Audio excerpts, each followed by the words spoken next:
Palakpakan natin yung mga OFW kasi sila yung...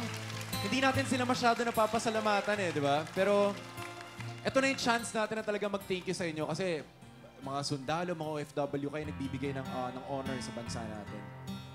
Kaya papasalamat ako sa inyo personally. Thank you so much. Palakpakan natin ulit. Ana, thank you dahil dyan. Excuse me, may tanong lang ako. Bakit? Ano? Ikaw ba si Willie Revillame? Kanina ka pa eh. Oh, Pero Kerry, no? Oh. fairness. Kaya ba? Ikaw eh. Hindi, parang ano eh. Ilang tulog na lang. Ano? Singer! Ayan na, patay. Ay, ba? Walang Noche Buena. Di ba yun? Ha? Hindi, pinakagusto ko sa mga kanta ni Kuya Will yung ikaw na nga. Kinakanta ko yun sa mga mall show. Talaga? Nga. Go, live. Marami pa lang. Ikaw na nga. Lyrics, ikaw na nga. Memorize ko yun. Punta ka sa gitna. Gitna ka, sige. Ikaw na talaga may ng show na to, ha?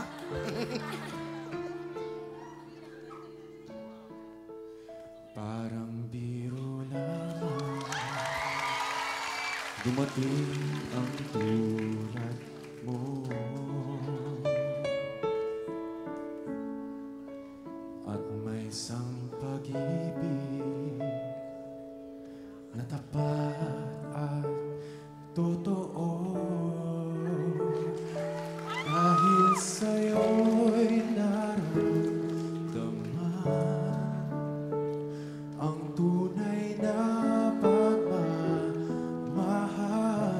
Para po sa inyo to, sa mga FW natin.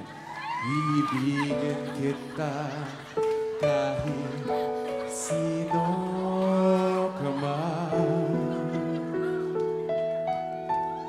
Kuya Will! Ikaw na nga ang hinahanap ng puso, ang siyang nagbibigay ng saya at tamis at lambing sa buhay ko.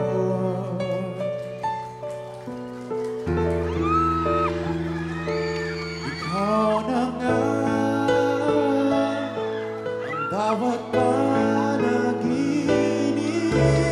ko. Sa piling mo'y magkatotoo ang lahat ng mga pangarap ko.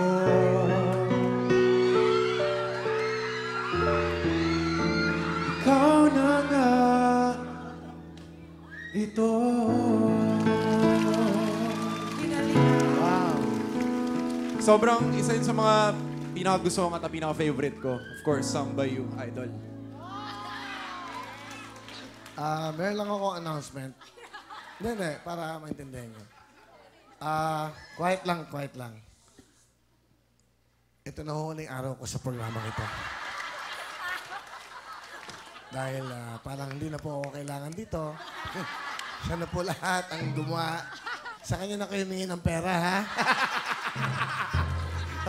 Sa kanya na po lahat, jacket, cellphone. Sa kanya na hingin, ha? Anak?